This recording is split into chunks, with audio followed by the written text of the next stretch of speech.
Bueno, nosotros empezamos en el año 1977, ¿cierto? Por ahí por julio. Empezamos con ello. El primer juego de living lo hicimos Piscino, que era el cargado, el jefe, con estas dos personas amigas de él allá en aquella época. Empezamos a ocupar gente, ¿no? Empezamos a ocupar de a poco, que bueno, hoy superan los 500 operarios en el Grupo Color. Así ha sido el formato y el crecimiento de esta idea loca y divina que hemos podido vivir y contar hoy día, ¿no? Así nacen los grandes sueños, chiquitos, en un lugar donde casi nadie los ve, pero aún así son imparables.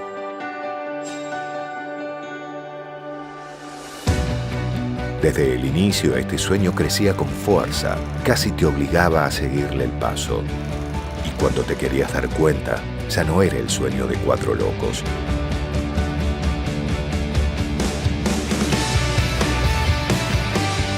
Era el sueño de mucha gente que le ponía el pecho, lo cuidaba, lo hacía crecer.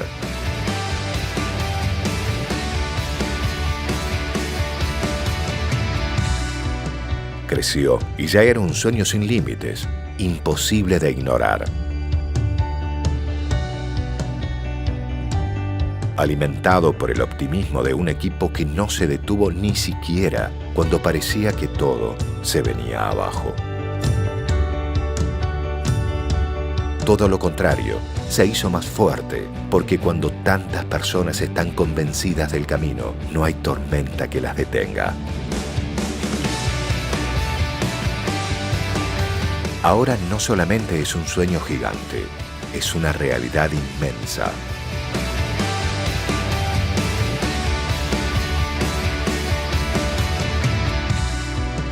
Nuestra historia está llena de palabras como constancia, sacrificio, convicción. Pero no son nada sin palabras como familia, amistad, solidaridad, equipo. Y ese es el gran secreto de este sueño. La gente. Gente que cada día empuja por el mismo lado, hacia adelante.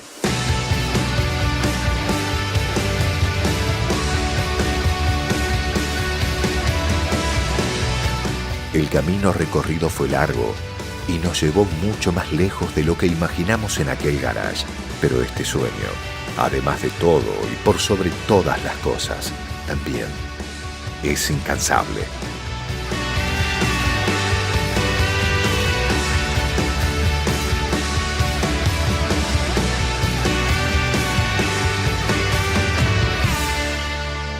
Grupo Color, 40 años creciendo juntos.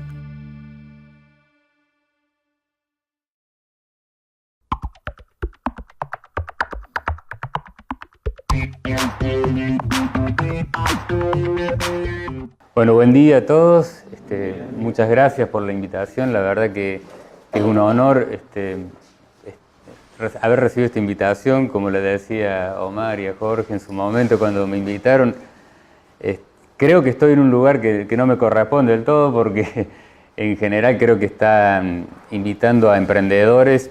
Bueno, no es el caso mío, pero sí es un gusto poder compartir, como decía recién Omar, la historia de los emprendedores de la familia, que fueron mi padre y mi abuelo, ¿no es cierto? Así que vamos a tratar de compartir esa experiencia, y no sin antes felicitar, ¿no es cierto?, por esta iniciativa que están teniendo. La verdad que creo que es muy sana, muy saludable, y que sobre todo para ustedes poder escuchar distintos emprendedores y enriquecerse con esas experiencias, creo que es una iniciativa que vale la pena destacar y que sería muy bueno poder repetirla, ¿no es cierto? Creo que es algo que hace bien para toda la sociedad, ¿no? Como les decía, no es el caso mío, no es el de un emprendedor, sino que puedo comentarles desde la experiencia de emprendedores de la familia, que en este caso fueron mi padre y mi abuelo, que comenzaron ya hace prácticamente 70 años porque el inicio de la empresa fue en el año 1949, lo comentábamos al comienzo con Jorge. Ese inicio fue a partir de una situación de incomodidad o disconformismo, si se quiere, porque en aquellos comienzos mi abuelo y mi padre hacían una actividad que estaba relacionada con la comercialización de autos y máquinas agrícolas. Mi abuelo compraba autos usados, máquinas agrícolas usadas, y luego las revendían, reacondicionadas, ¿no es cierto? Pero sucede que en aquellos comienzos, estamos hablando en realidad antes del año 1949, en el año 48, parece que la situación del campo había sido de una cosecha muy mala o prácticamente sin posibilidad de cosecha, entonces había muchos altibajos en la actividad económica. Y bueno, mi padre no se sentía cómodo con esa situación. Él pensaba que había que fabricar algo para poder vender en la ciudad. Él pensaba que en ese momento la actividad en la ciudad era mucho más estable. Y bueno, inspirado por esa idea, empezó la búsqueda de poder fabricar o comercializar algo en las ciudades. Y así es que una persona amiga que, bueno, quizás ustedes no lo conozcan de nombre, pero sí conocen a quien fue su nieto, que es Oreste Berta, el abuelo de Oreste Berta, el abuelo materno de Oreste Berta era don Santiago Pucci, de San Francisco, de la ciudad de San Francisco. Y él era en ese entonces muy amigo de mi papá, mi papá lo apreciaba mucho, y le presentó un lavarropas que él tenía ahí, y de ahí un poco surgió la inspiración para fabricar ese lavarropas. Pero creo que también hay que volver a ubicarse en el año 49. En ese momento en Luque no había energía eléctrica. La energía eléctrica que había era solamente de noche y era para iluminación, o sea, no era energía para alimentar un torno o una máquina. No había las rutas eran solamente de tierra, no había ruta asfaltada.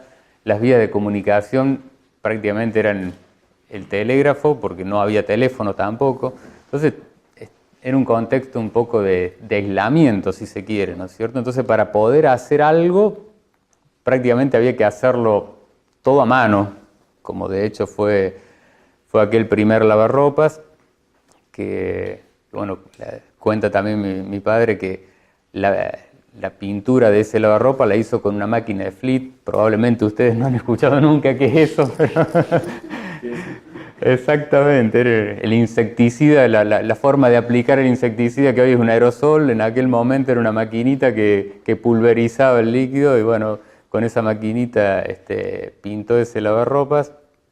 Y bueno, como era su inspiración original, la idea era venderlo en la ciudad. Entonces lo llevaron a la ciudad de Córdoba, a un comercio amigo de mi abuelo, ahí lo presentaron. Parece que en ese momento funcionó, que se pudo vender bien, rápido.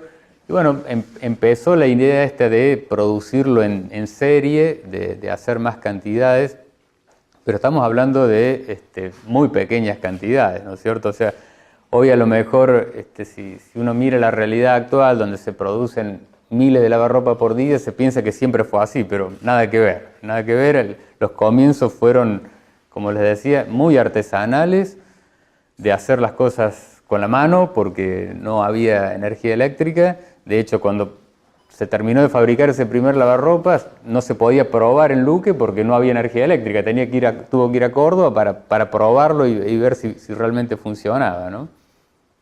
Entonces, bueno, estos fueron un poco los comienzos de una producción muy pequeña, muy limitada, y de un producto que al poco tiempo, digamos, cuando ya se empezó a pensar en fabricar una serie de lavarropas, que el objetivo era de producir 10 lavarropas en el mes en aquellos comienzos.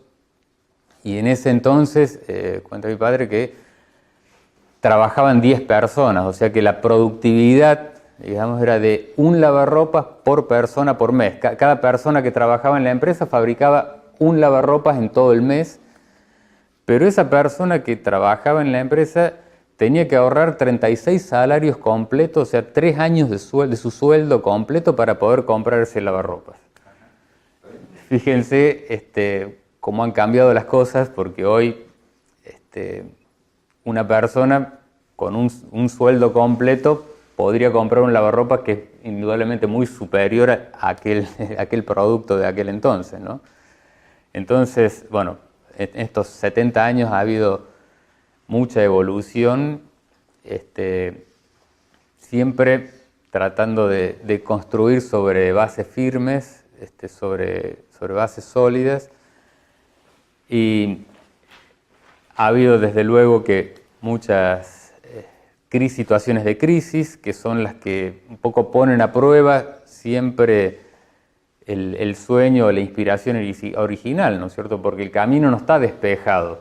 Cuando se comienzan emprendimientos o actividades, lo que aparecen con más frecuencia son barreras o impedimentos que en realidad son pruebas, son desafíos. O sea, muchas veces hay muchos emprendimientos que ante las dificultades han fracasado o han sucumbido, pero creo que en realidad lo que hay que hacer es tomar esos desafíos como pruebas y encontrar cuál es el camino. En general, cuando hay una prueba, cuando hay un desafío, no hay una sola manera de resolverlo.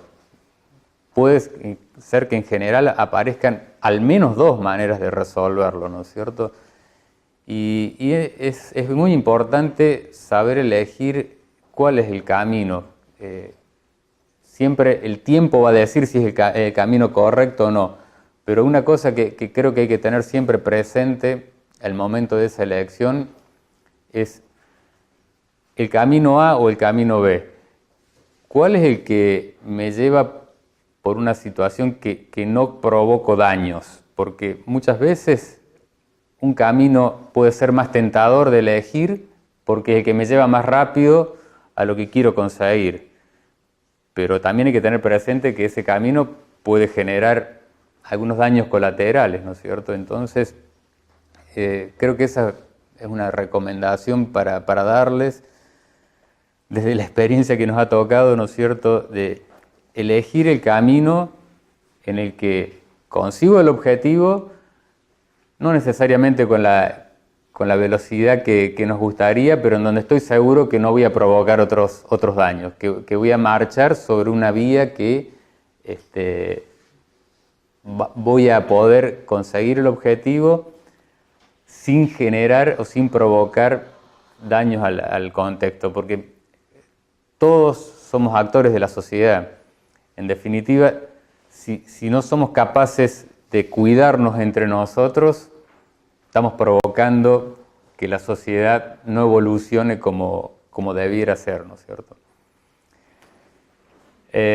Como les digo, las experiencias de estos primeros años fueron de un trabajo constante, de un trabajo orientado siempre a crecer, pero a crecer de manera sustentable, sin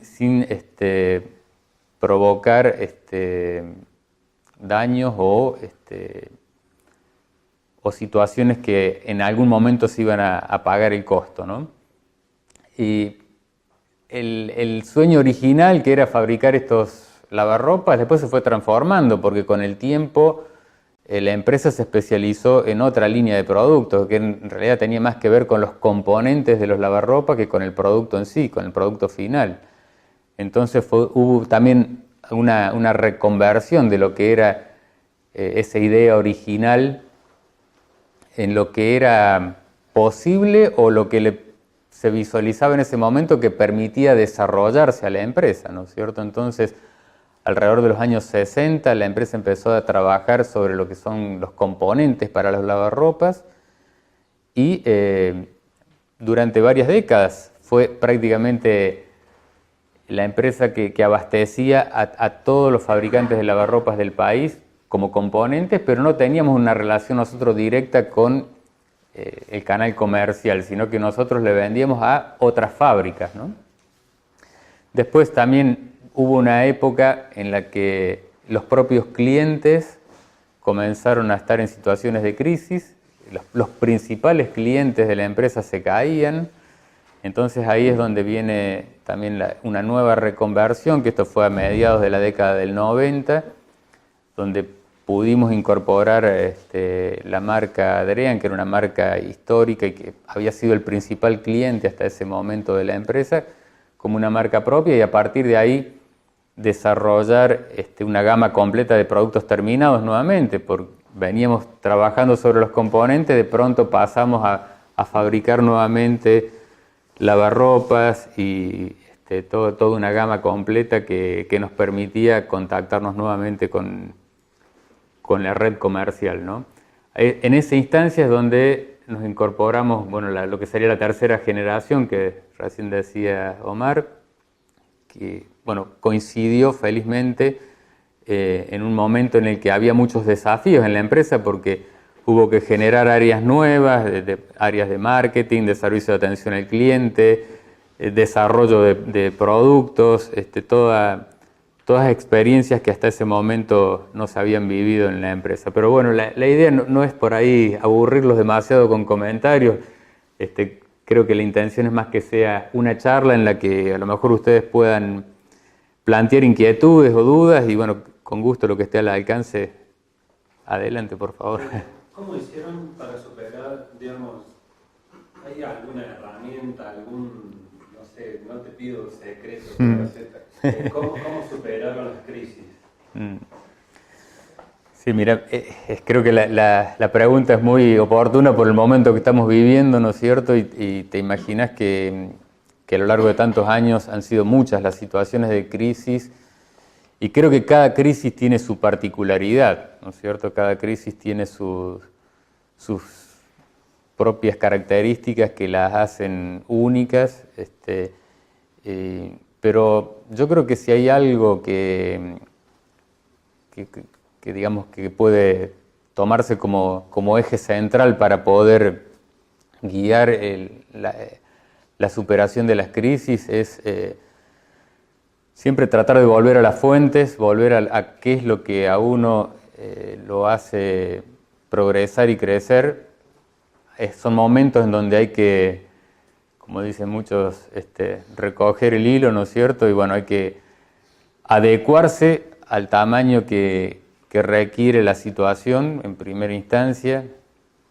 Hay que tratar de mirar el horizonte un poco más allá, porque en la crisis uno tiende a ver lo que está pasando en el momento y desde luego que hay que adaptarse a lo que está sucediendo en este breve tiempo, pero también hay que mirar un poquito más allá y decir, a ver, ¿qué es lo que nos va a llevar a salir de esta situación? Porque veníamos produciendo, entregando este valor a la gente y de aquí en adelante, ¿es esto mismo lo que nos va a permitir superar esta situación? ¿O hay que... las crisis son sinónimos, como siempre se dice, de oportunidades. Entonces son oportunidades para corregir el rumbo, porque vos venías trabajando de una determinada manera y te empezás a cuestionar, ¿es esa misma manera la que nos va a permitir atravesar esta situación o tenemos que hacer correcciones? Son oportunidades de cambio, son oportunidades en donde hay que cuestionarse si lo que uno viene haciendo sigue siendo válido o el contexto requiere de adaptaciones y cambios.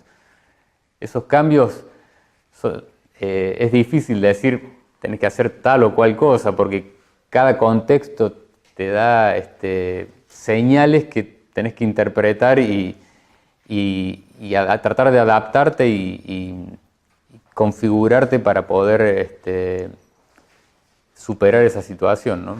No sé si es muy clara la respuesta, pero...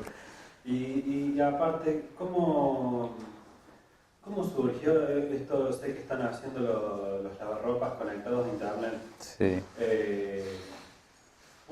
¿Puede haber sido una respuesta a una especie de crisis o simplemente es una evolución natural de la tecnología que hacen? Sí, en ese caso de ese producto en particular te diría que es más bien una evolución, ¿no es cierto? Porque, a ver, que ¿qué es lo que estuvo por detrás de ese producto, ¿no es cierto? Ustedes saben que durante muchos años Argentina estuvo muy cerrada a la importación, particularmente en nuestro sector.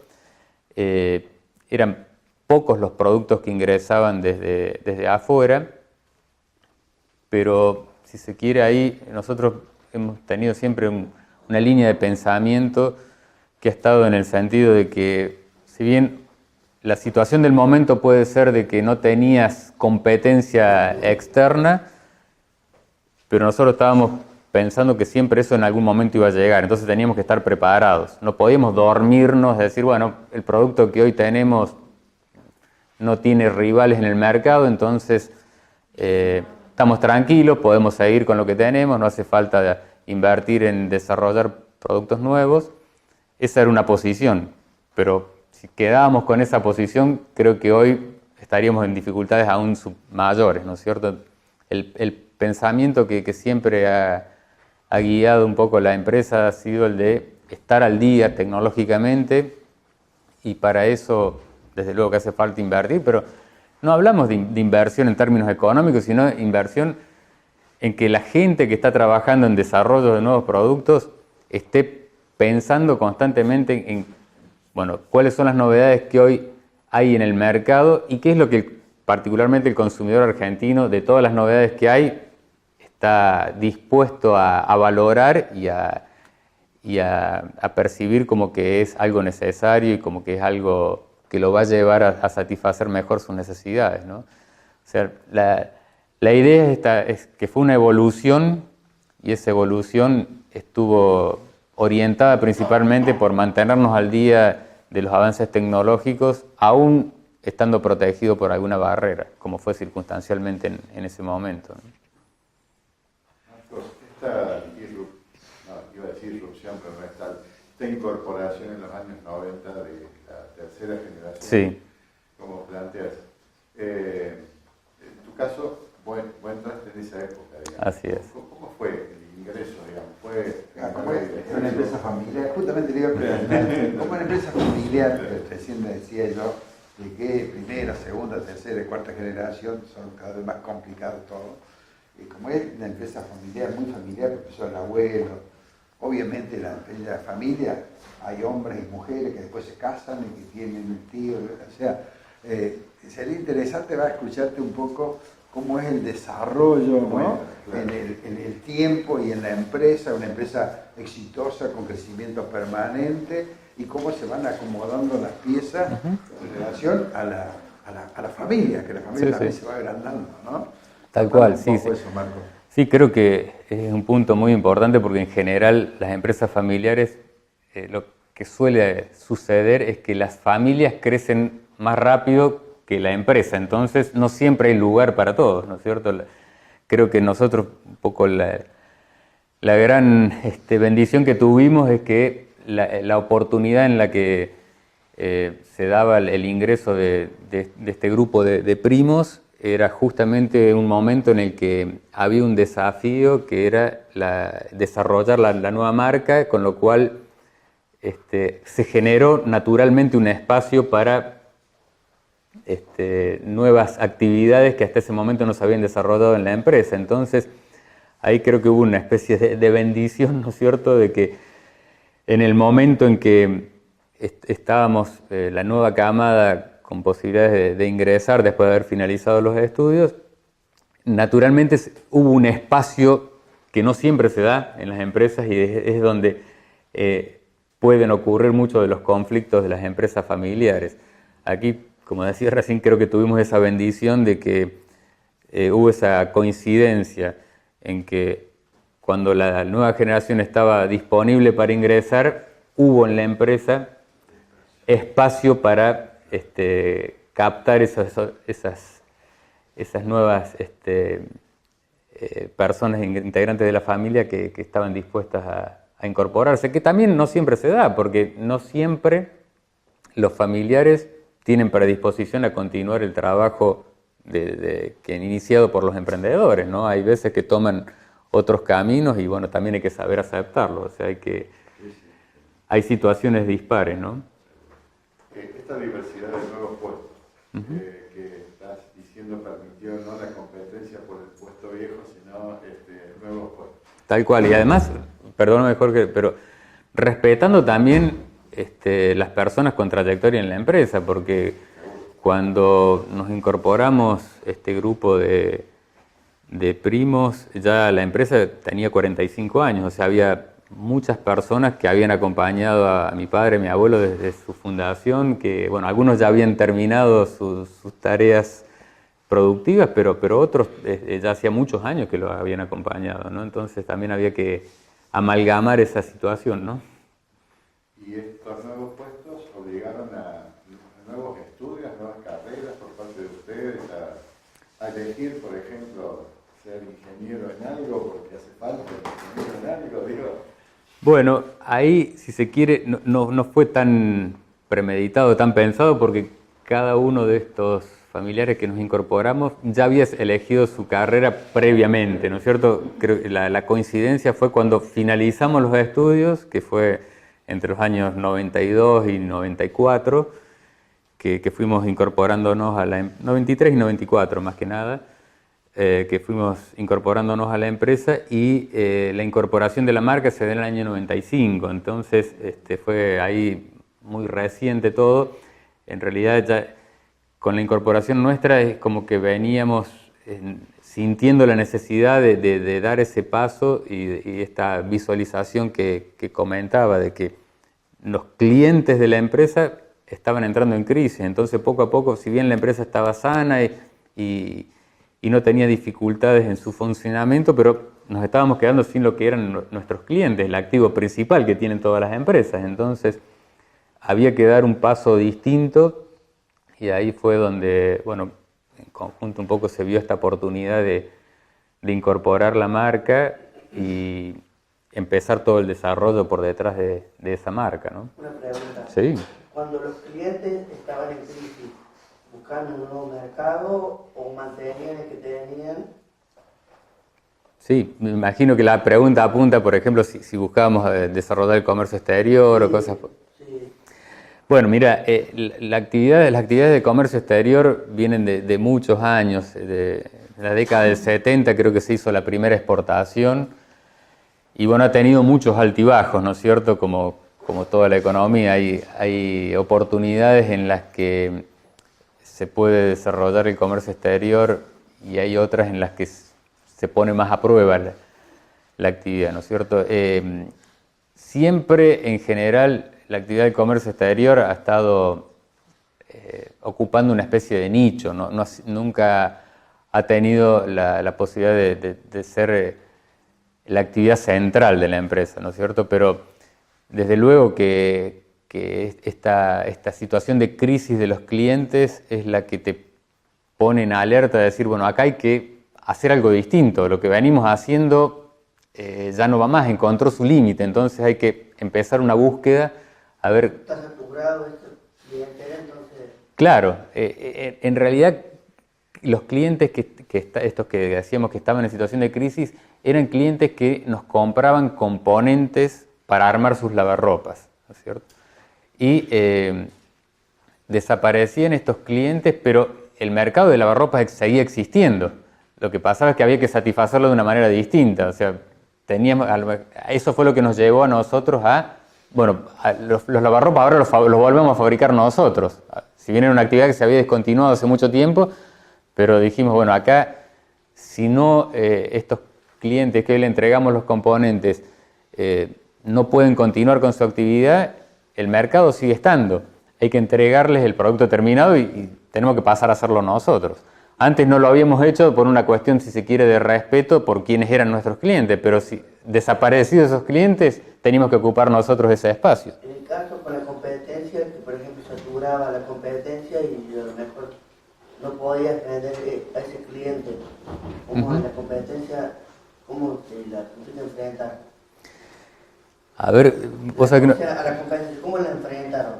Cuando entraba otra empresa de lavarropa, porque suponga, ustedes empezaron, mejor no sé si había gente que fabricaba la ropa, después se empezó a generar esto y empezó a surgir competencia. Sí, a ver, siempre la competencia te da un poco un marco, ¿no es cierto?, de orientación. Y bueno, creo que siempre hay una frase de mi papá que siempre ha sido inspiradora y que creo que apunta un poco a lo que estás consultando, ¿no es cierto? Porque él siempre nos orienta y nos ha llevado a tratar de hacer las cosas en general de manera distinta a como lo hacen el resto, ¿no es cierto? Para hacer las cosas como las hacen todos, están los otros, dice él, ¿no es cierto? Nosotros tenemos que hacerla de manera distinta, y hacerla de manera distinta significa tratar de encontrar realmente, en el fondo, qué es lo que está buscando el consumidor y satisfacerlo de una manera mejor, ¿no es cierto? Diferenciarte justamente de qué manera podés satisfacer la demanda que tiene el consumidor de una manera que no sea la misma que aplica el resto, porque si haces lo mismo que hace el resto, en definitiva vas a ser, si se quiere, uno más del montón y vas a estar en el juego de el que cuesta menos es el más beneficiado, ¿no es cierto? Entonces, para poder diferenciarte tenés que aplicar un poco de pensamiento y encontrar la vuelta de hacer de forma distinta las cosas, ¿no? Que ya sea, puede ser en el valor en sí del producto que estás entregando, cómo satisfaces la necesidad, o incluso dentro del proceso de fabricación. Hay distintas maneras de diferenciarse. Podés diferenciarte puertas adentro en tu empresa, también no son excluyentes, también en la forma que satisfaces la necesidad del consumidor. ¿Y cuándo empezó, digamos, la competencia? ¿En qué año, digamos, ustedes estaban solos? Competencia siempre ha habido. Cuenta mi papá un poco que en estos orígenes, como les decía, después que se abandona la fabricación del lavarropa y se especializa la fábrica en fabricar componentes, él cuenta que a lo largo de ese periodo en que se fabricaron componentes surgieron más de 100 competidores. Más de 100 empresas que intentaban hacer lo mismo. Y bueno, una de las grandes preocupaciones que tenía mi papá era cómo desde un pueblo muy del interior de Argentina poder competir con empresas que en general estaban radicadas en las grandes ciudades, en Buenos Aires o Rosario, para atender a clientes que estaban en esas ciudades, porque en general las fábricas de lavarropa estaban en Buenos Aires, Rosario, Mendoza, Córdoba. Entonces, ¿cómo poder competir contra ellos? Bueno, una de las primeras ideas que se le ocurrió a mi papá fue: tenemos que entregarle el producto en la puerta del cliente sin costo, como seguramente lo van a hacer los competidores, porque los competidores están mucho más cerca, deberían poder tener esa posibilidad. Sin embargo, no todos lo hicieron, y fue un diferencial desde el comienzo que aún hoy lo mantenemos. Hoy todos los clientes de la empresa reciben los productos que compran en sus depósitos sin costo. El costo está incluido en el precio del producto. Y esa fue un poco una herramienta, pero después otra, por ejemplo, cuando había un reclamo, mi papá decía, bueno, si hay un reclamo del cliente, si devuelve el producto por alguna queja, hay que tomarlo, a cerrar los ojos, después analizamos puertas adentro qué es lo que pasó y vemos pero si nos ponemos a discutir con el cliente, vamos a perder. Entonces, no sé, te tiro un par que recuerdo, ¿no es cierto? Pero esos son por ahí detalles o cuestiones que parecen mínimas, pero que fueron haciendo las diferencias y que permitieron de que, como les decía, a pesar de que surgieron más de 100 competidores, ninguno de esos se mantuvo en actividad. De hecho, hoy todavía ese componente, hoy lo producimos, y para muy pocas empresas que han quedado, continuamos suministrándolo. Y bueno, hoy, si se quiere, hemos quedado como únicos, pero después de haber pasado intentos de competencia de muchas empresas. Una pregunta, Marco. Sí. Habitualmente suele ser muy traumática la incorporación de las nuevas generaciones dentro de las empresas, tanto ya como la de ustedes, ¿cierto? Tiene ya muchos años, Y indudablemente el problema que normalmente viene y que después termina fracasando a la empresa es justamente la incorporación de esa gente nueva, hijo de, que tiene el titulito de ingeniero, y que de ahí en la empresa está el jefe de planta, está el gerente de recursos humanos, está el gerente de compra, está el gerente, pero claro, el nuevo que entra quiere cambiar todo, quiere hacer todo.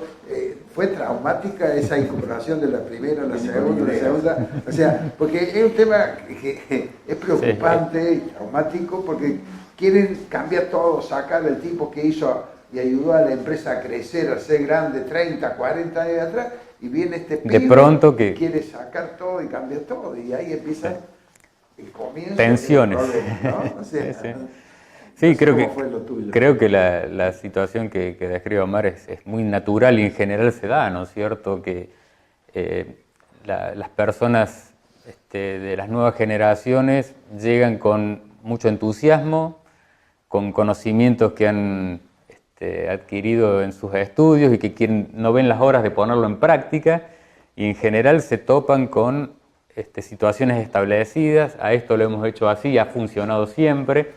Entonces, ese choque es natural y se da, pero bueno, creo que ahí hay que tener, si se quiere, mucha sabiduría, paciencia y también respeto, ¿no es cierto? Me parece que en general lo que hace superar esas situaciones es el respeto, porque uno puede venir con todo ese ímpetu, ese entusiasmo, y antes de decir, bueno, yo me la sé toda y acá tengo que poner en práctica mis ideas, a ver, primero tengo que tratar de entender esto, por qué está funcionando bien, por qué creen que está funcionando bien, y qué es lo que puedo aportar yo. No es una cuestión, es lo mío contra lo tuyo, sino es tratar de sumar, ¿no es cierto? Porque, de hecho, en general, las empresas trabajan de una determinada manera y las ha llevado al éxito, y creo que ahí la cuestión es que esa situación no necesariamente se va a proyectar indefinidamente, o sea, no va a ser siempre exitosa. Ahí es donde creo que las nuevas generaciones pueden hacer su aporte, pero mirada siempre como un aporte y no como querer reemplazar lo nuevo por lo viejo. Hay que tratar de sumar y no de reemplazar. Entonces ahí creo que la recomendación sería primero entender qué es lo que ha venido ocurriendo, por qué ha sido exitoso, y seguramente ahí también aparecen las oportunidades de cara al futuro. ¿Esto va a seguir siendo exitoso? Probablemente tenga sus oportunidades de mejora, y ahí es donde yo puedo sumar los conocimientos. Es bueno, y sería ideal que así se pide. No siempre, no, esa situación es ideal. Casualmente, cuando no ocurre eso, casualmente el que entra nuevo de afuera con el título abajo el brazo y quiere desplazarlo al gerente que hace 30 años que está allí, y ahí empiezan los problemas. Por eso le preguntaba si ustedes, en primer lugar, ¿no es cierto? Obviamente se ve que ha sido con mucha armonía todo, porque obviamente está demostrado el crecimiento de la empresa, nunca se supo, se escuchó un problema serio dentro de la familia, porque hay a veces enojo, pasa de todo en las familias, es natural. En la industria, en el país es casi natural. Así es. ¿No? Entonces, pero bueno, yo me alegra y felicito, ¿no? Eso significa que el abuelo primero, el papá después, han sido personas muy capaces, muy inteligentes, y tratar de mantener la armonía y darle, ¿no es cierto?, el consejo a su hijo o a su sobrino, que vaya despacio y que no quiera arrebatar y comérselo al viejo gerente que estuvo ahí. No, a ver, para tratar de aclarar también, porque lo que comenté recién, por ahí, si se quiere, es más la situación ideal, no necesariamente la que hemos transitado nosotros, ¿no es cierto? Como en toda la familia, en todos los ámbitos, hay situaciones de tensión siempre. Pero bueno, creo que son situaciones donde estamos puestos a prueba todos, porque no solamente son puestos a prueba los que ingresan, sino que también los que han acompañado durante muchos años a la empresa. Entonces, ahí es donde hay que tratar de manejar la situación con calma y no... lo peor que puede suceder es tratar de imponer una situación sobre la otra, ya sea sobre la situación que venía prevaleciendo sobre la nueva o la nueva sobre lo que venía. Entonces hay que encontrar, como trataba de plantear recién, las oportunidades de mejora y que sea un aporte y una suma y no un reemplazo de una cosa por otra, ¿no? ¿Cómo viene la cadena familiar? No sé si ya lo preguntaron. Esto empezó tu abuelo. Sí. Tu abuelo tuvo otros, ¿cuántos hijos tuvo? A ver, mi abuelo tuvo 5 hijos, el mayor es el varón, que es mi padre, y después mi padre tuvo 4 hermanas mujeres.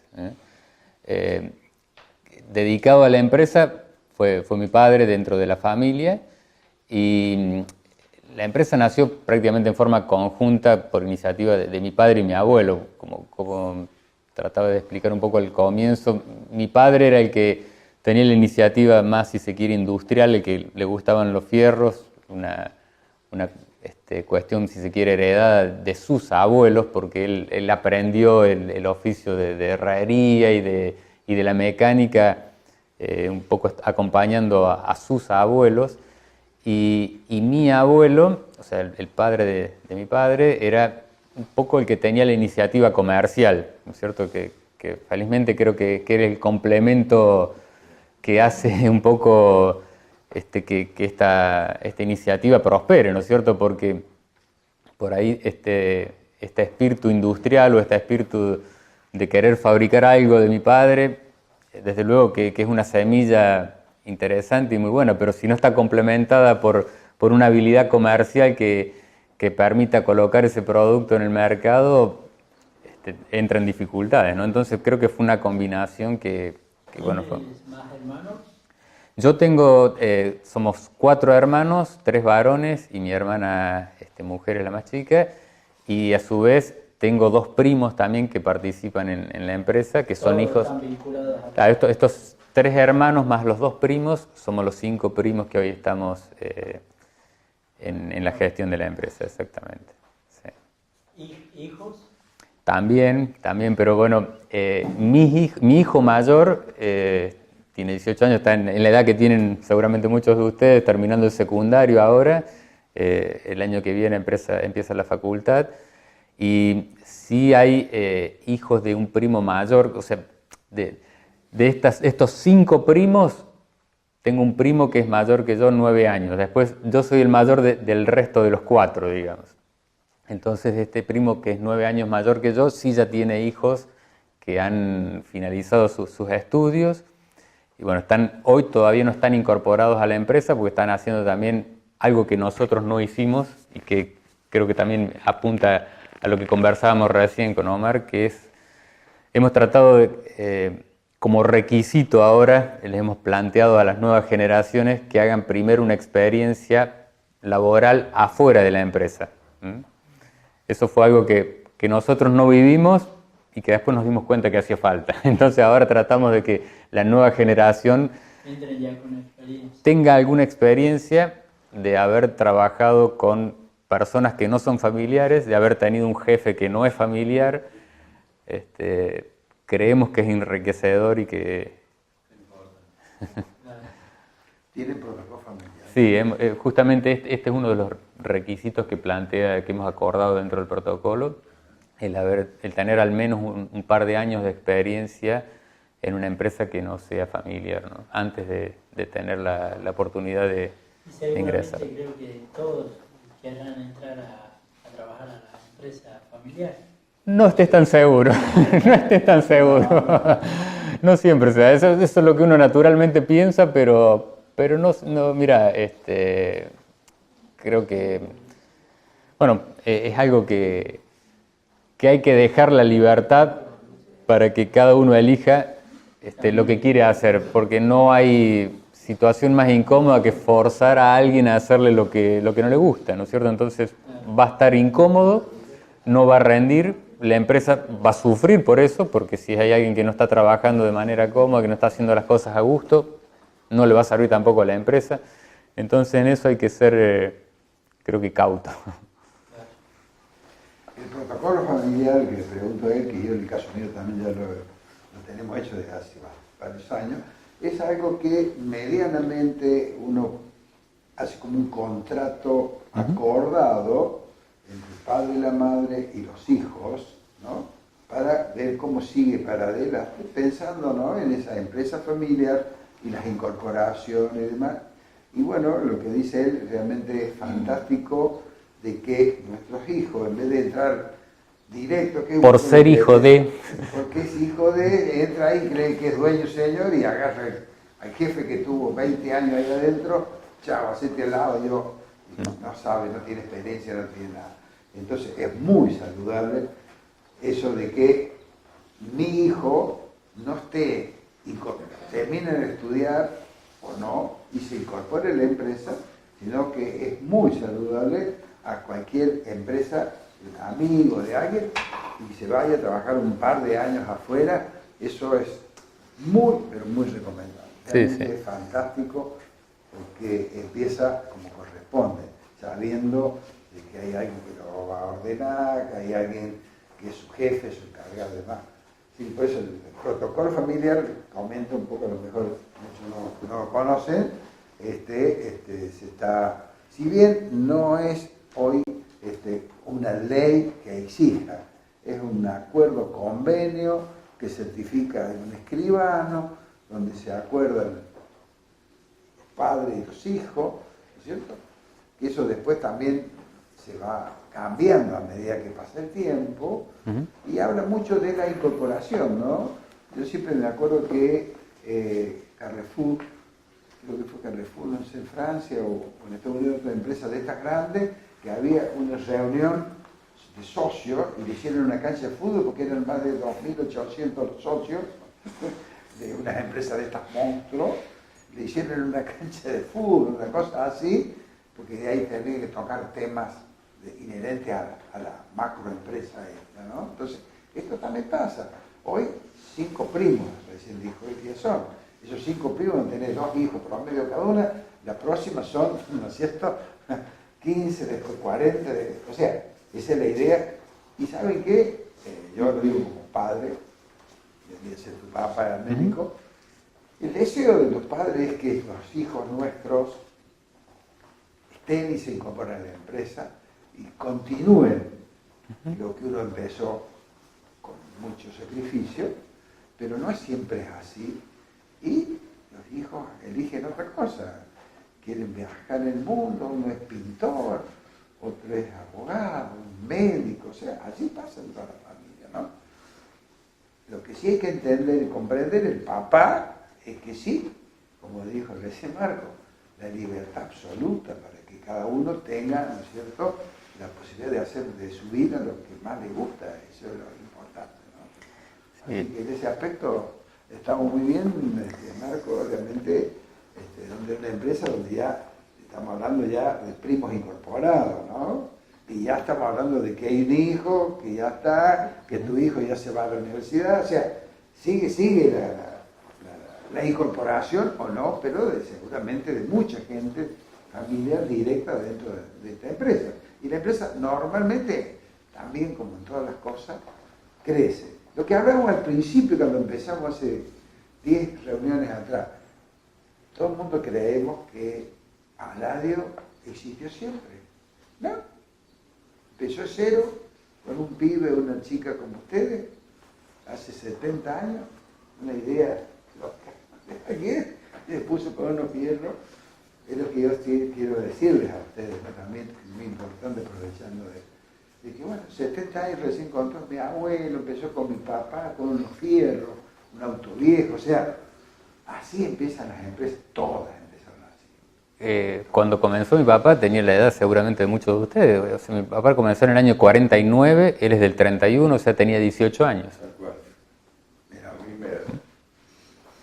Entonces, me llama la atención, Marco, porque en el 49, segunda presidencia de Perón, estaba en crisis el país, ya como decía, y el hecho de que no tuvieran electricidad también me llama mucho la atención, porque fue tomar un riesgo, hacer algo.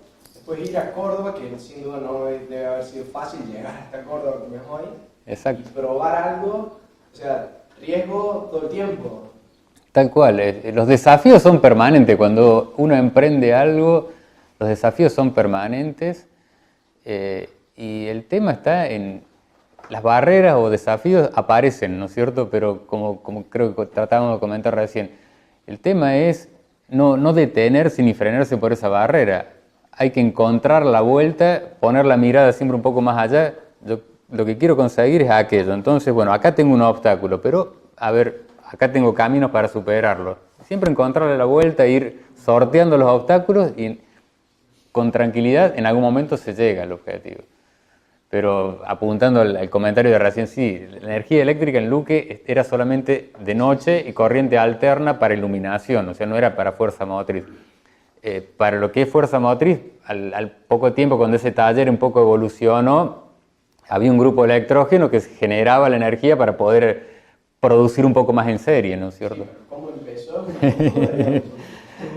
abuelos, tu familia es nativa argentina? No, a ver, son inmigrantes del Piemonte que llegaron a distintas épocas, ¿no es cierto? La familia materna, la familia paterna, pero en general alrededor del año 1900, un poco antes, y se instalan sí en Luque, tanto el abuelo paterno como mi abuela paterna, las dos familias en el año 1914.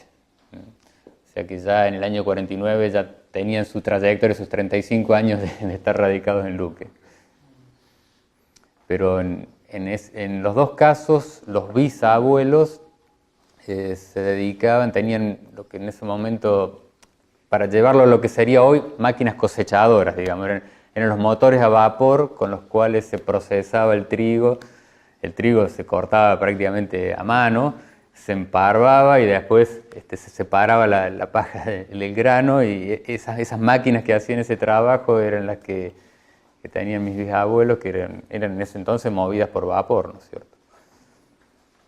Y en los dos casos llegaron a Luque escapándose de inundaciones, porque bueno, para desarrollar esa actividad necesitaban un lugar donde hubiera sembrado trigo y que hubiera cosechas relativamente abundantes, ¿no es cierto? Bueno, venían saliendo de zonas que se inundaban y que, nuevamente, este tema que comentábamos también al comienzo, de los ciclos relacionados con el clima y con el campo que iban condicionando mucho la actividad económica, ¿no?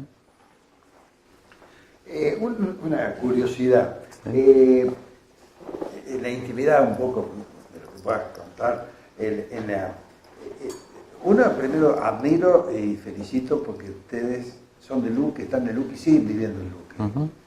La mayoría de la gente a la grande ciudad se va o una abandona con gente y gerente. Uh-huh. No, están todos viviendo ahí. La vez pasada fui, pues tengo que decir la verdad, hace 4 o 5 meses me fui a tratar de convencerlo a México, y viniera él a dar la charla y me dice, no, yo estoy viejo, no. Y él me dijo que no. Y bueno, estuvimos charlando mucho, bueno, él está viviendo en Luque, toda su vida vivió, y a los hijos también ahí, eso es muy importante, ¿no? ¿Cómo es el día a día, el final de año, esas cosas en la familia? ¿Se juntan, comen asado en la familiar, entre los primos? ¿Se habla de la empresa?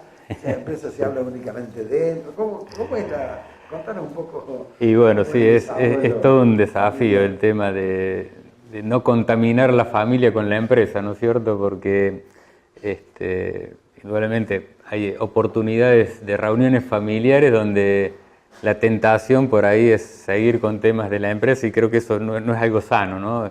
Un poco recién se hablaba también del protocolo de familia, que protocolo lo que busca en realidad es una serie de acuerdos que buscan regular la relación entre la familia y la empresa. Es básicamente eso, ¿no es cierto? Es una serie de acuerdos que se llegan en la familia para cómo relacionarse entre la familia y la empresa. Y es algo que si bien está, si se quiere, de moda ahora, pero lo que está haciendo es recopilando la experiencia de muchas empresas. Hay muchas empresas familiares muy añejas, de muchos años, Y bueno, se ha tratado, hay especialistas que se han dedicado a rescatar qué es lo que han hecho bien esas empresas para que esas familias, mejor dicho, para que esas empresas hayan sobrepasado tantas generaciones, ¿no?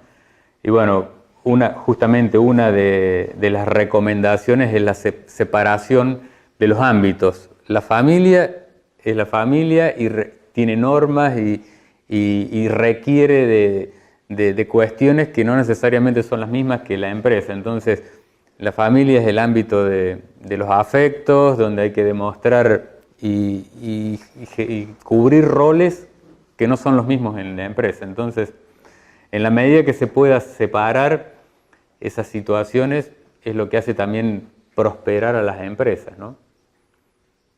No digo que seamos un ejemplo, porque no, pero estoy tratando de comentar más bien lo que son las buenas prácticas, no lo que hacemos en casa. Es difícil separarse, como recién comenta Omar, por ahí, a pesar de que son reuniones que tienen otro motivo, que puede ser un cumpleaños, o uno siempre está tentado de tratar preocupaciones y temas que son propios de la empresa, y eso es lo que hay que evitar porque cada ámbito tiene que tener lo suyo, ¿no? ¿Las preocupaciones son constantes o...? Permanentes. Como todo, pero no se crean que... Yo creo que todos ustedes tienen sus preocupaciones. Seguramente en este momento muchos de ustedes todavía están indecisos. Bueno, ¿qué es lo que voy a hacer cuando termine el colegio? ¿Por dónde arranco? ¿Cuál es mi próximo paso? Es natural del ser humano. Entonces, las preocupaciones están adaptadas a lo que le toca vivir a cada uno, pero todos tenemos preocupaciones propias del contexto que tiene cada uno, ¿no? Yo quería hacer una pregunta volviendo al tema de las nuevas tecnologías que están implementando. Si se puede, que nos cuentes qué es lo que se viene para la empresa Alaria. Sí, por supuesto. Acá no hay secretos, ¿no es cierto? En esto de evolución, de mantener los productos siempre al día. Bueno, hoy nosotros tenemos una gama de productos que va desde los 5 kilos hasta los 8 kilos de capacidad, ¿no es cierto? Sin embargo, hay una tendencia en el mercado que es hacia las grandes capacidades, que bueno, es objetable desde algunos aspectos, pero es una tendencia del mercado y hoy ya en el orden de entre un 8 y un 9% del mercado son lavarropas de más de 8 kilos de capacidad, que nosotros hoy no estamos atendiendo. O sea, nosotros estamos participando de 92% del mercado. Hay un 8% que hay otros oferentes. Bueno, nosotros estamos trabajando para ya el año que viene sobre la plataforma actual del producto poder cubrir también esas necesidades o esa demanda, mejor dicho, de clientes que quieren un producto más grande, ¿no es cierto? Estamos creciendo, llevando ese límite de 8 kilos hasta los 10 kilos. Estamos tratando de... ¿Y en otro tipo de electrodomésticos?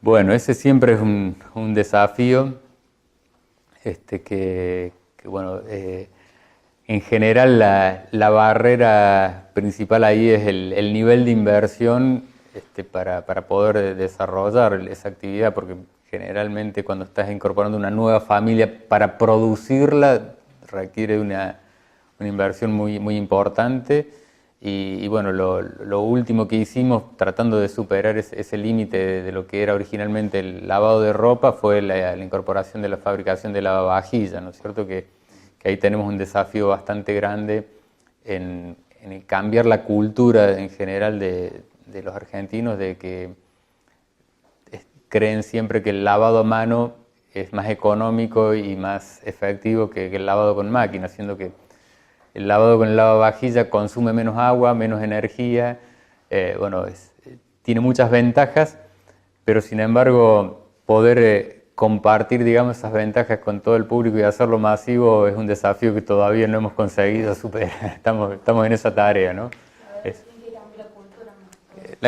Tal cual, como decimos, es un cambio de cultura, que a su vez también hay una barrera física, porque en general en las casas no está previsto el espacio para el lavavajillas, entonces hay que trabajar esos aspectos, ¿no? Bueno, cuando tu padre hizo el primer lavarropa no había lavarropa. A ver, sí, había lavarropa, pero no era un producto masivo, no era un producto masivo. Sí, sí. Los desafíos son idénticos. No, era un bien de lujo, como comentaba al principio. Para poder comprar un lavarropa, un operario tenía que ahorrar 3 años de su sueldo. O sea, era un bien suntuoso. Sí, sí, sí. Ahora hay máquinas que planchan la ropa también. ¿Han pensado alguna vez en algo así? Hay muchas iniciativas de ese tipo, ¿no? Es el principal reclamo de los consumidores. El lavado es una gran solución, pero la solución definitiva es el planchado automático. Que sí, como decís vos, hay algunas iniciativas, todavía no masivas, pero hay iniciativas en ese sentido. ¿Sí? ¿Cómo están reaccionando a la situación que está viviendo el país?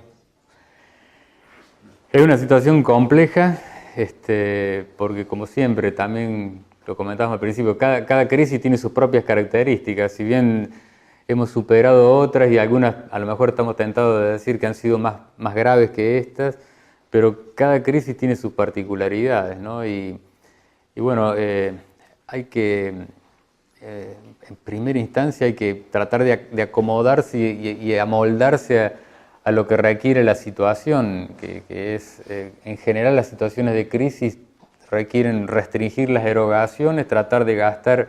Bueno, ahí también mi padre un poco tiene una anécdota, ¿no es cierto?, o una analogía, mejor dicho, que, bueno, él dice, cuando vienen situaciones de crisis hay que asumir que uno está dentro de un submarino y que ese submarino, por alguna situación, durante mucho tiempo no puede salir a flote. Entonces, para no salir a flote hay que consumir el mínimo de oxígeno. Consumir el mínimo de oxígeno quiere decir erogar la menor cantidad de dinero posible, cuidar el dinero que hay disponible, porque en general las crisis, la característica que tienen es que uno no sabe cuánto tiempo va a durar. O sea, puede uno tener distintas presunciones, pero la certeza de cuánto va a durar nadie lo sabe. Entonces hay que prepararse para prolongar la situación que se está viviendo el máximo posible y cuando se dé la oportunidad salir a flote, tomar oxígeno y despertar el potencial, ¿no es cierto? Sí, sí, por favor. A ver, en total la empresa en este momento tiene el orden de 1.500 personas. Números rápidos así son 1.200 personas en Luque, cerca de 300 en Río Segundo y algunas más en los centros de distribución que están en el resto del país. ¿Y a futuro tienen pensado extenderse a otra localidad, extender la fábrica o no lo han pensado?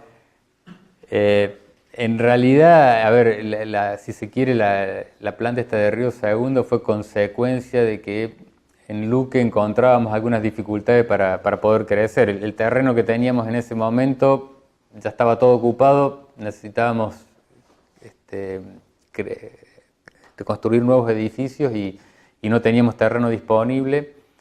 La negociación con el vecino no era fácil, él sabía de nuestra necesidad, entonces el precio se iba para arriba, pero también había otra realidad de que en Luque ya la mano de obra disponible no era abundante, no era que nosotros necesitábamos incorporar 50 personas, no era de decir, bueno, pasen los 50 que están allá afuera esperando, no era en ese momento la situación.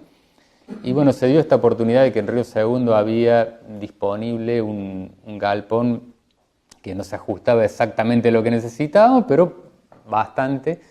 Y bueno, lo vimos como una oportunidad de iniciar una actividad en otra localidad que ahí había más gente disponible, estaba este galpón ya construido, que era algo que nos hacía ganar tiempo, por eso fue la consecuencia de que terminamos abriendo otra locación, pero no es que nos pusimos a pensar, bueno, ahora a dónde vamos, ni nada por el estilo, fue fruto un poco de coincidencias y de dificultades del momento, ¿no? Después, con ese vecino terminamos haciendo una compra de terreno lindero que nos permitió construir ahí mismo en ese terreno comprado la planta de lavavajillas que se hizo en el 2014. O sea que nada es para siempre, o sea, las decisiones de un momento son las que por allí cierran más o cuadran más para esa circunstancia, pero en el futuro, quién sabe qué camino podés tomar. Puede ser que sea distinto del que tomaste en el pasado, ¿no? Indudablemente la ida a Río Segundo, el tema del problema de la gente, ¿no? Porque indudablemente los pueblos tenemos algunos problemas. En el caso mío, nosotros debemos tener, ayer estábamos hablando de Córdoba, deben ser unas 12 o 14 personas que viajan todos los días a Villa Rosario. O sea, es un tema complicado conseguir, ¿no es cierto?, gente en los lugares que necesita una empresa y que acá en los pueblos a veces no hay que buscar. Entonces, claro, ya está, Río Segundo está a un paso de Córdoba, es mucho más fácil. A su vez, la misma ciudad de Río Segundo es muy grande, hay muchas más posibilidades de conseguir gente para trabajar. Sí, me imagino que eso ha sido... Sí, fueron factores que influyeron, seguro. Porque ustedes están viniendo de Villa Rosario, mucha gente, trabaja mucha gente, va en colectivo. De estas 1.200 personas que comentábamos recién que trabajan en Luque, algo más de la mitad, pero son de Luque. El resto vienen de Villa Rosario, Calchín, Zacanta, de Rincón, de distintos pueblos vecinos, ¿no? Y los traslados todos los días. Sí, todos los días. Que hoy el tema logístico, el tema de Córdoba acá, hoy el precio del combustible, los peajes y demás cosas, terrible, se ha transformado en una cuestión de un costo muy, muy alto que está tocando el costo, ¿cierto?, de su sueldo, viajes todos los días y demás. Casualmente ahí estábamos hablando con mi gente ahí en la administración de analizar, ¿no es cierto?, algunas posibilidades. Recién escuchaba lo que decía vos, Marco, las crisis son nuevas oportunidades, oportunidades de mejora. Y hace que la crisis te obligue a hacer un cambio, que si no está la crisis, bueno, seguís mismo, ¿viste? Pero la crisis te obliga a pensar y repensar. Entonces cuando estamos pensando, le decía a contadores ahí en la empresa mía, sí, loco, si viene el 12, si buscamos una traffic, si buscamos 2 autos, si lo trae. O sea, mientras estábamos tranquilos, vamos para adelante, ¿viste? Pero viene la crisis y te obliga a repensar, a recalcular y a... Totalmente. Y que se presenta esa nueva oportunidad. Nueva oportunidad. Por eso el comentario, el dicho, viejo dicho es, de cada crisis es una oportunidad, una nueva oportunidad, ¿no? Entonces eso, yo creo que, como lo decía bien recién Marco, pasan en todas las empresas y en cada crisis que lamentablemente en nuestro pueblo, yo soy bastante más grande que él, he pasado muchas crisis, ¿no? En el 80, en el 90, en el 2000, 2010, 2015, taca, y lamentablemente así, y yo ya tengo el cuero duro de esto, ¿no? Entonces, lo está tratando y viviendo, es muy complejo el tema y muy difícil. Pero bueno, la verdad que eso pasa en las empresas y bueno, yo creo que la muestra y lo que nos está contando acá Marquito, de una empresa de 70 años atrás, a haber vivido en este país después de tanta crisis, es todo una experiencia muy linda de escucharlo a él, así que sigamos haciendo preguntas, muchachos, aprovechemos que está acá. ¿El tema del trabajo? ¿No Sí. todavía el boleto educativo para el trabajo? Mira, algo entiendo que hay, pero es un servicio que nosotros le damos a las personas que trabajan con nosotros de forma independiente, digamos. ¿No? Creo, mira, sé que hay algunos requisitos que no necesariamente se dan en nuestro caso, entonces es una solución que nosotros le facilitamos a la gente por nuestra cuenta, ¿no es cierto? ¿Capacitan a la gente que trabaja ahí? Sí, a ver, esa es una preocupación constante, incluso, a ver, en En algún momento un requisito que tratamos de poner como para ingreso de las personas era que tuvieran el secundario completo. Se nos caían los postulantes, no teníamos postulantes porque las personas que bueno, terminaban el secundario, felizmente muchas tenían la posibilidad de seguir estudiando, entonces había poca gente disponible con posibilidades de ingresar con el secundario completo.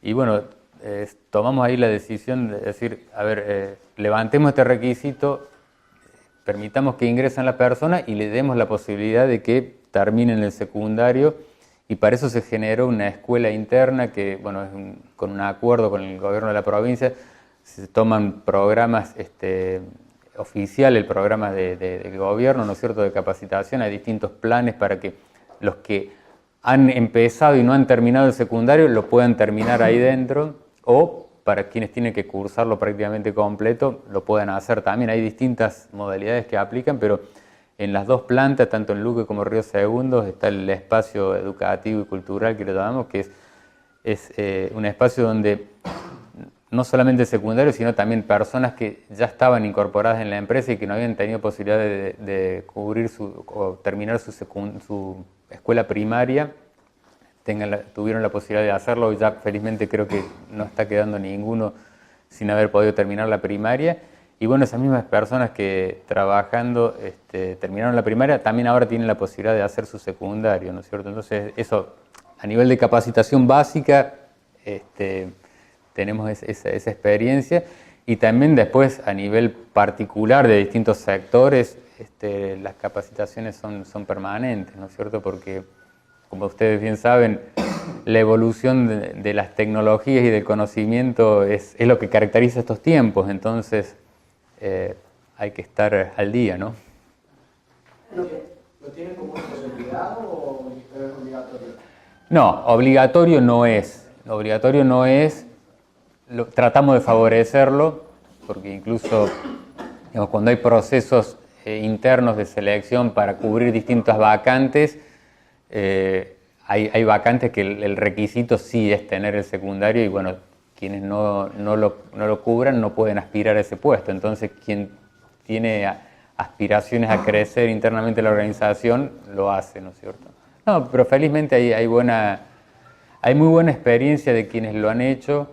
La verdad que es, bueno, cuando llega siempre fin de año, que es el momento de cierre de las actividades y que muchos terminan el secundario, es muy gratificante ver que las personas que con mucho esfuerzo lo hicieron, va a su familia y reciben el título de secundario junto con su familia. La verdad que es un momento emocionante, entonces ayuda a que otros se incentiven y que lo hagan también, ¿no?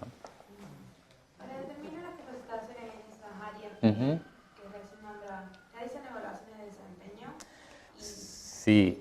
A ver, mira, no soy el especialista para hablar del tema, pero es un tema que está permanentemente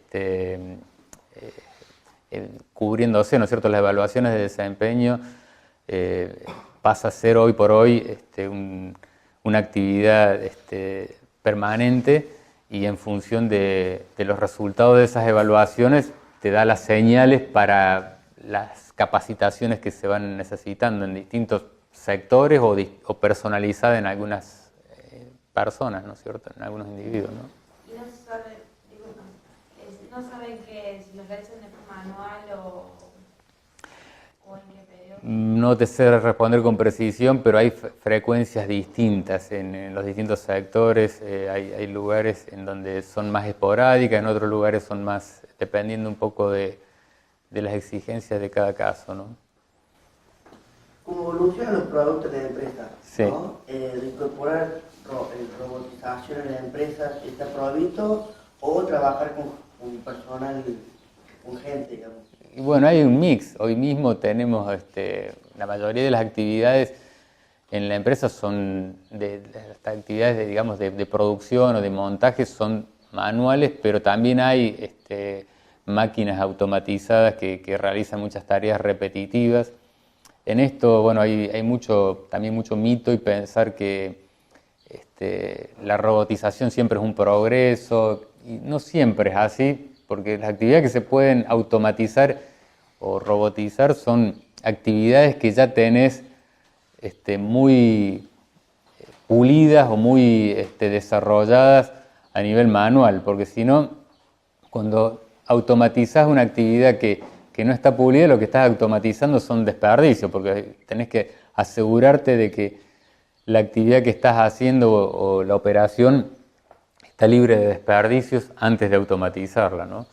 Y bueno, hay algunos ejemplos, hay algunas... Y lo pregunto porque he ido a la fábrica Fiat. Sí. Y la robotización es un cambio muy grande que ha tenido del 2000 a hoy. Se ha eliminado mucha gente y es muy robotizada la empresa. Sí. Hasta los robots llevan, digamos, los robots abastecen a los empleados. Claro. Sí, sí. Muy abastecedor, Sí. es más para los detalles. Claro. Que lo puede ver la gente y... Sí, sí. Siempre todavía hay muchas actividades que la persona humana es indispensable. Entonces, creo que lo que hay que pensar siempre es en la combinación, porque el robot tiene características muy propias que la persona humana por ahí no puede competir, cuando hay tareas de esfuerzo o muy repetitivas. Y bueno, la persona humana ahí no puede agregar valor, pero siempre lo que tiene la persona humana es la mente que puede agregar valor en pensar cómo hacer distinta la operación o cómo mejorarla, que ahí el robot no compite. Exactamente. Y ahora la brigada interna que usted se capacita permanentemente. También esa fue una iniciativa de que en algún momento se vio la necesidad de tratar de dar respuestas a riesgos potenciales, que es el riesgo de incendios, ¿no es cierto?, o accidentes laborales, y bueno, se fue generando esta brigada con capacitaciones, y a partir de ahí también después se desprendió el cuerpo de bomberos voluntarios de la localidad, que es un poco un desprendimiento de la iniciativa ahí local, ¿no? ¿Cómo fue eso? Los bomberos voluntarios de Luque nacieron primero en la empresa, digamos, y después hubo un desprendimiento y se formó el cuerpo de bomberos de la localidad, porque primero nació para dar servicio a la empresa y después se vio que era un ámbito, si se quiere, acotado y que había posibilidades de dar servicio a toda la localidad, entonces se independizó y se formó un cuerpo de bomberos voluntarios local, ¿no? Pero esto hace ya muchos años. No recuerdo si lo mencionaste, pero Sí. ¿en qué área de la empresa te desempeñás? Y a mí en este momento me toca el rol de presidente, ¿no es cierto? Estoy dentro de lo que es el directorio de la empresa. En este momento no estoy con actividades de gestión cotidiana. Estamos tratando también ahí, un poco aunando con lo que conversamos recién con Omar, de separar los ámbitos de gestión y los de dirección. En el pasado un poco los teníamos todos juntos y ahora estamos buscando que las personas de la familia que trabajan en la empresa o están en la dirección o están en la gestión, pero no en las dos cosas al mismo tiempo, porque bueno, puede dar motivo a confusiones o tensiones que no son saludables, ¿no? ¿Cómo hacen la elección para el cargo, ya que la familia va creciendo? ¿Cómo hacen las elecciones? ¿Qué es el presidente? Sí. ¿Más buen mozo será? Para que... Mira, en este caso no hay un proceso todavía que sería muy saludable que existiera. En este caso particular, bueno, mi padre cuando comenzó a retirarse de las actividades me invitó a que yo tomara la responsabilidad, pero fue una decisión de él, digamos, no es que haya habido por detrás un proceso que es lo recomendable. O sea, ¿Se tuvo en cuenta también las opiniones de los demás? te diría que puede ser, pero al haber sido una decisión de él, quizás es más propio preguntárselo a él, ¿no es cierto? Seguramente ha tenido él un poco... ¿No se hizo una reunión como formal? No, exactamente. A dedo, ¿no? Vaya. Tal cual. Es cierto eso que dicen de que un familiar para subir de puesto tiene que tener un puesto. Si hay una elección de personas, el familiar tiene que tener un plus educativo o de experiencia? Bueno, volviendo a lo que comentábamos recién con del tema del protocolo, ¿no es cierto? Esa es una de las cuestiones contempladas en el protocolo que, por ejemplo, en nuestro caso lo que establece es que nadie puede desplazar por ser miembro de la familia a alguien que está ocupando un puesto. Por poner un caso, ¿no es cierto? Un miembro de la familia es contador y hoy hay un contador trabajando en un determinado puesto, no porque este sea de la familia, tiene que desplazar. En el caso nuestro lo que establece el protocolo es que tiene que generarse la vacante, tiene que estar disponible el cargo, el familiar compite, como decís vos, contra otros postulantes y bueno, tiene que demostrar un poco lo que planteabas, ¿no es cierto? Que tiene las habilidades y las características necesarias para cubrir el puesto, al menos en mejores condiciones que las que el resto de los aspirantes, porque si no... Selección por recursos humanos, todo eso. Totalmente, como cualquier hijo de vecino, digamos.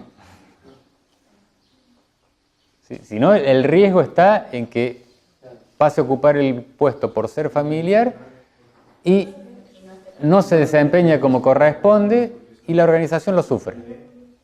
La organización lo sufre.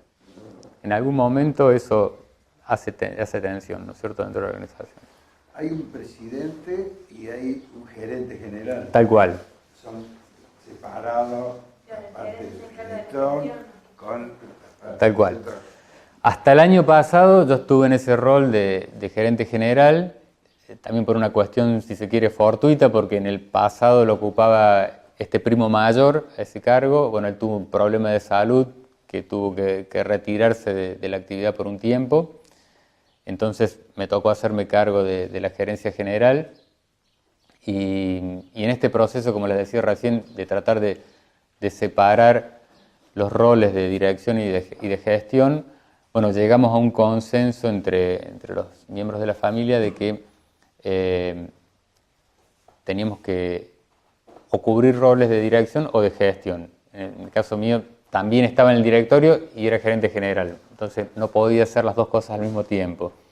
Y por eso iniciamos un proceso de búsqueda de un gerente general, que en este caso lo buscamos fuera de la familia. Y bueno, ya desde hace un año tenemos una persona que por primera vez no es un familiar, el gerente general, y está desempeñando ese rol desde octubre del año pasado, ya hace un año. ¿Y en el directorio, ya está conformado el directorio? El directorio está conformado por 3 miembros de la familia y 2 directores externos. Sí, esa es una práctica que hemos adoptado desde el año 2006. Incorporamos 2 directores externos que nos acompañaron hasta 2016. Ya en ese momento casi que se habían convertido como de la familia, entonces el rol de externos prácticamente, a ver, siempre por supuesto que está la posibilidad de ejercerlo, pero entendíamos que hacía falta una renovación, entonces hicimos un reemplazo con una transición donde durante algunas reuniones los antiguos miembros permanecían y se incorporaron los nuevos, y desde marzo del año pasado incorporamos 2 nuevos directores.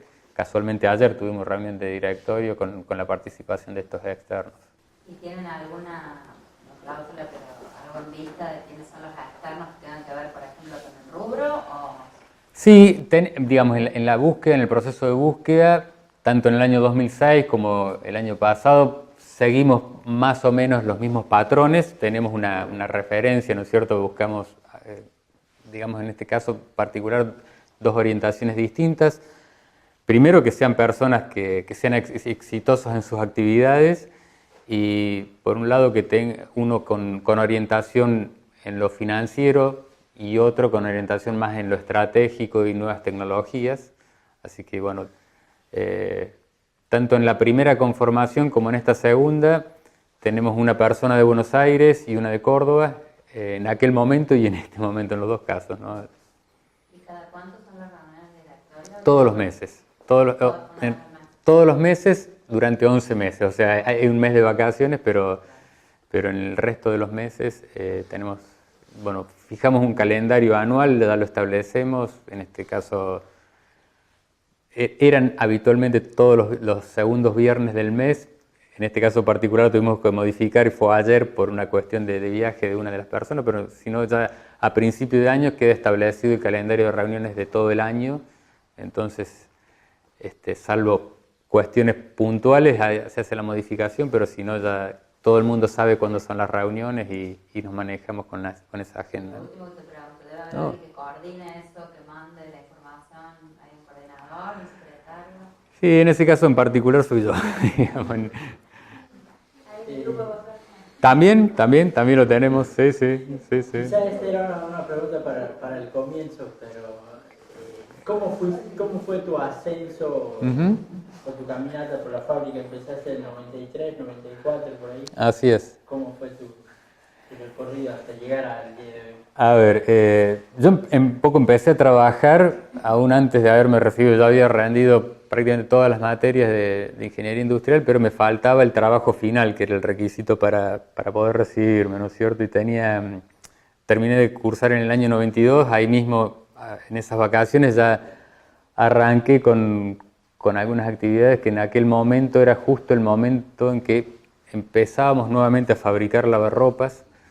Y bueno, me dijeron, tenemos que empezar a fabricar lavarropa de nuevo, hacete cargo, un poco más o menos así, que en ese momento todavía era para una empresa que todavía hoy es cliente, que es la empresa Whirlpool, que nosotros le fabricamos en ese momento lavarropas semiautomáticos, y comencé con esa actividad. Después me tomé un periodo de tiempo para hacer ese trabajo final y terminar la carrera, y después cuando ya me incorporo más en forma definitiva, digamos, las primeras actividades estuvieron relacionadas sobre todo con mirar un poco afuera qué estaba pasando en el mundo de los lavarropas, qué novedades había, con qué empresas nos podíamos relacionar para poder capturar nuevas tecnologías. Y un poco fruto de todo ese trabajo fue que cuando llegó el momento de fabricar el lavarropas de carga frontal, el lavarropas automático, que hoy es la moneda corriente, si se quiere, pero que en aquel momento no lo era, bueno, fue que pudimos hacer un acuerdo con una empresa española para tomar esa tecnología y producirlo acá. Estuvo, digamos, esos primeros años muy relacionado con el relacionamiento con empresas colegas, digamos, pero que no de Argentina, ¿no es cierto? Después, un poco el rol más formal que tuve fue el título, el cargo, se llamaba gerente de planificación estratégica, que era tratar de mirar un poco el más allá del horizonte y ir armando el camino para que la empresa fuera desarrollándose en esa dirección, ¿no es cierto?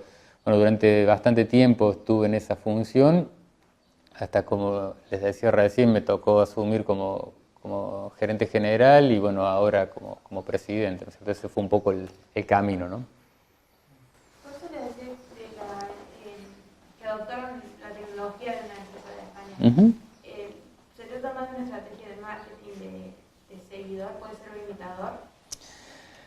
A ver, hay un poco y un poco, porque puede ser lo que comentás es válido a lo mejor para el comienzo, cuando iniciamos las actividades, porque también relacionado con algo que ya comentamos en la charla, ¿no es cierto?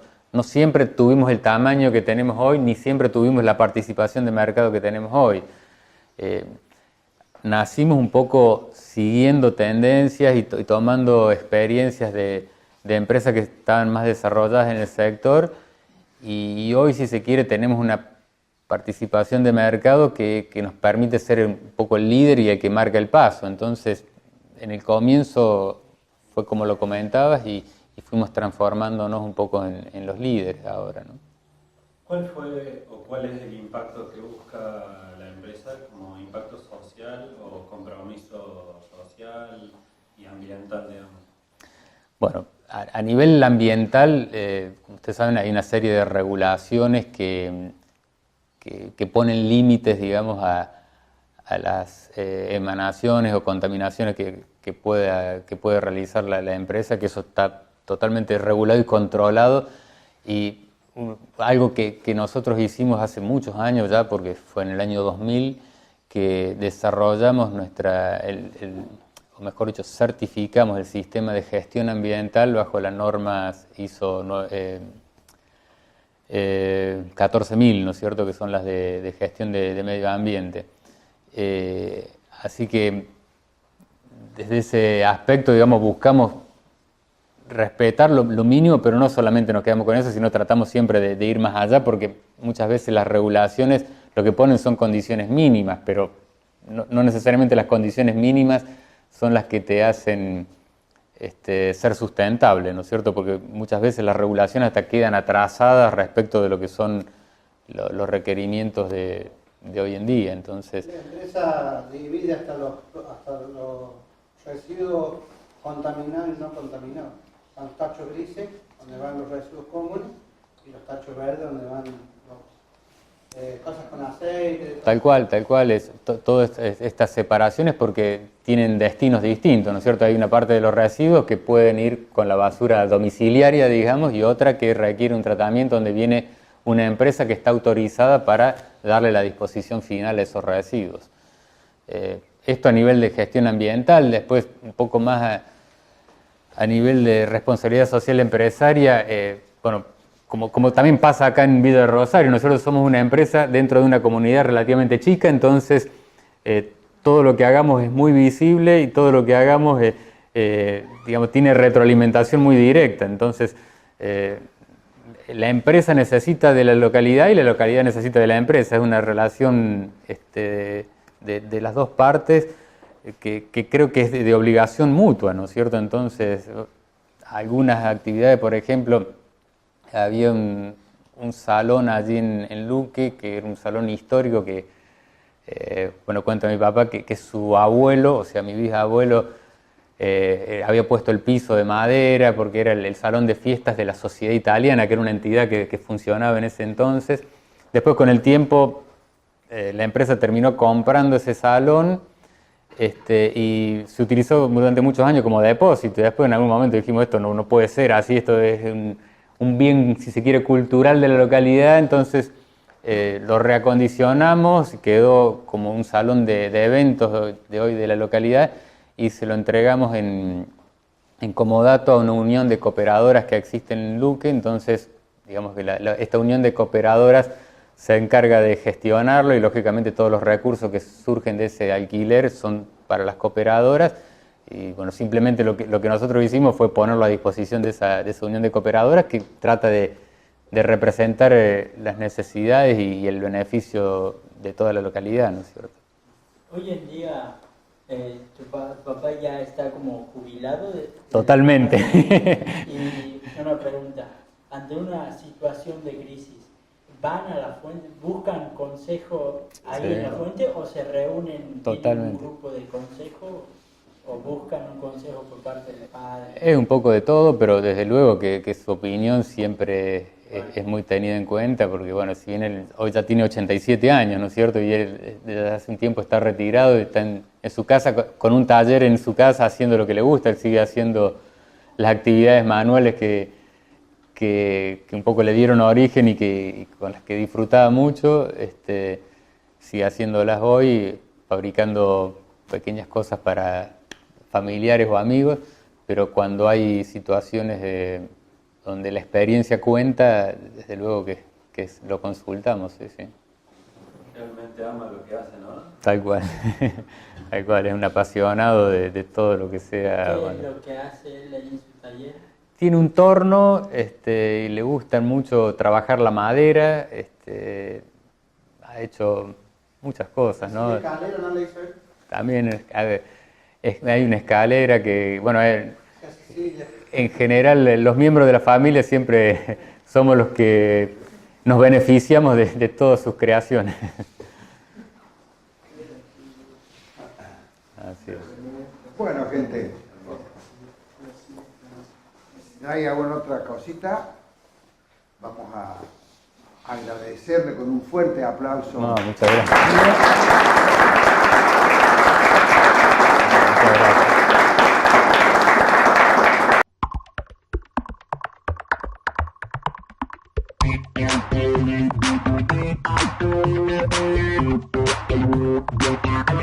Thank you.